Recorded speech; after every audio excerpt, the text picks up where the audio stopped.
In your stock market journey, how many times has your portfolio fallen more than 50% from its peak value? How did you manage and control your emotions and temperament? एक तो 2000 में गिरा था 50% नहीं, पूरा almost 0/0 हो गया था 2000 में 50% जब वो स्टॉक पोर्टफोलियो गिरा तो। और उस समय समझ ही नहीं आया क्या हुआ, मेरे को तो लगा कि इस शेयर बाजार में पैसा बन ही नहीं सकता है, एकदम बन नहीं सकता है। बट अंदर से उम्मीद थी कि अगर मेरे को कोई अमीर करेगा तो शेयर बाजार करेगा। 2001 के बाद मेरी जर्नी स्टार्ट हुई। 2000 में क्योंकि नास्डैक क्रैश में मेरा पोर्टफोलियो 50% गिरा था। नेक्स्ट मेरे को लगता है 2004 में थोड़ा सा गिरा था बीच में, बिकॉज बट 50 नहीं गिरा था, बिकॉज जब यूपीए जब Vajpayee government voted out of power हुई थी और यूपीए आई थी और 20% सर्किट डाउन हुआ था और केओस मच गया था, बट 50 नहीं गिरा था। और मेरा पोर्टफोलियो 50 इसलिए ज़्यादा गिरता था बिकॉज हम लेवरेज बहुत होते थे। तो लेवरेज होने में तो आपको 50 गिरने के लिए आपको मार्केट को, आपके स्टॉक्स को 50 नहीं करने होता, आपके स्टॉक्स 30% गिरते हैं या 50 गिर जाते हो, बिकॉज आप लेवरेज होते हो, आपका लोन लिया हुआ रहता है।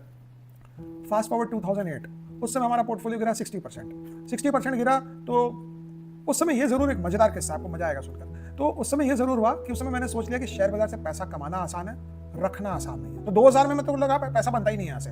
2008 में लगा मेरे को लोग सही बोलते हैं यहाँ पे पैसा कमा सकते हो लेकिन रख नहीं सकते हो। नेक्स्ट पोर्टफोलियो गिरा 50% 2016 में, 50 तो नहीं, जब 40, 45, 50 गिरा।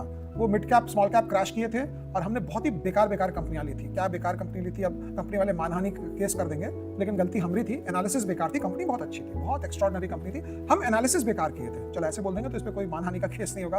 क्यूपिड लिया था हमने 2016 में, और मेरा कभी भी था कि अगर मेरा 1% स्टेक जा रहा है तो मैं 200-300 शेयर कम लेकर कोई और अकाउंट में लेता था, बट हमने भर लिया था क्यूपिड। उसके बाद हमने एक और स्टॉक लिया था मार्क्सन्स फार्मा, एक लिया था हमने मंगलम ड्रग्स लिया था, एक हमने लिया था केल्टन, और ये हमने भर लिया था अपने पास भी, क्लाइंट्स के लिए भी। और ये सारे स्टॉक ऐसे गिरे जैसे कोई चारों खाने चित हो रहे हैं स्टॉक्स, और पोर्टफोलियो हमारा काफी गिरा उस समय, बट ठीक है, वहां से भी रिकवर किए।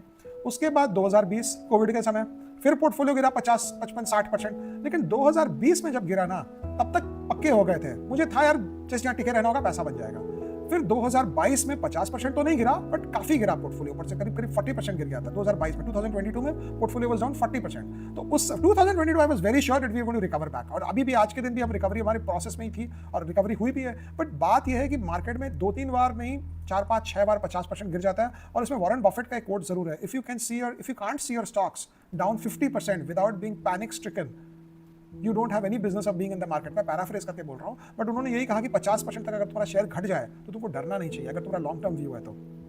बट द पॉइंट इज कि मार्केट में शेयर लेना है तो नीचे लेना है, ऊपर नहीं फंसना है। ऊपर नहीं फंसना है बिकॉज नीचे आप स्टॉक लेंगे तो ठीक पैसा बना के निकलेंगे, ऊपर फंसेंगे तो पहले तो आप ले लेंगे, फिर वो नीचे आएगा, फिर रोएंगे, फिर इंतजार करेंगे, फिर वो जहां आपका भाव आएगा आप फिर निकलेंगे। ऊपर लेना ही मना है, नीचे लो, मजे करो।